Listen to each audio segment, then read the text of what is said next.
Le ministère fédéral allemand de coopération économique et développement, par le service protestant au développement, finance un projet de pédagogie de paix dans un contexte post-conflictif. Il s'agit du programme de la pédagogie active et participative au Rwanda, financé depuis 1988.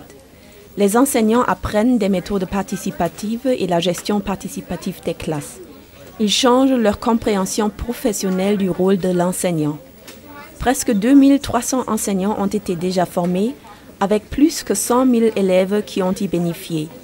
Aujourd'hui, ce programme est aussi utilisé dans le système éducatif de l'État.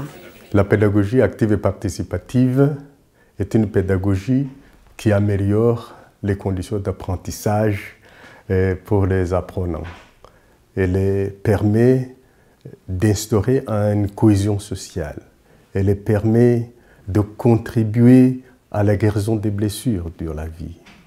Elle permet de créer une atmosphère, un climat de paix et de sécurité. Et à ce niveau, nous avons pensé que la pédagogie active et participative crée des conditions d'apprentissage pour l'apprenant en le mettant dans une situation de paix, de sécurité, physiquement, socialement, émotionnellement et psychologiquement.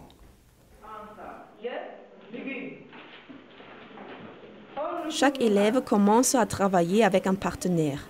Puis, 2 pairs forment un petit groupe à 4 et après, 2 petits groupes sont réunis dans un groupe à 8.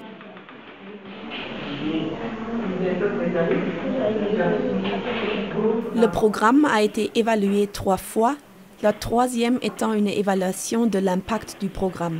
L'objectif était d'évaluer le potentiel démocratique et paisible du programme. Notre évaluation scientifique montre que la PAP augmente les compétences sociales des enseignants et des élèves. Elle améliore la qualité d'apprentissage et les relations entre élèves-professeurs et aussi les relations entre les élèves eux-mêmes. Avec notre évaluation, nous avons vraiment regardé les compétences sociales et les attitudes qui sont importantes pour vivre ensemble d'une façon paisible, comme par exemple l'estime de soi, l'efficacité de soi, la motivation ou le climat en classe. À la fin, le secrétaire de chaque groupe présente les résultats de son groupe en les écrivant au tableau où ils sont corrigés par l'enseignant. Le programme est financé par le ministère fédéral allemand de coopération économique et développement par le service protestant au développement. Il y a une coopération de l'État avec la société civile. Ce qui est demandé à nous, dans notre cas, le service protestant au développement, c'est de s'engager à long terme et pas seulement de chercher une innovation à court terme.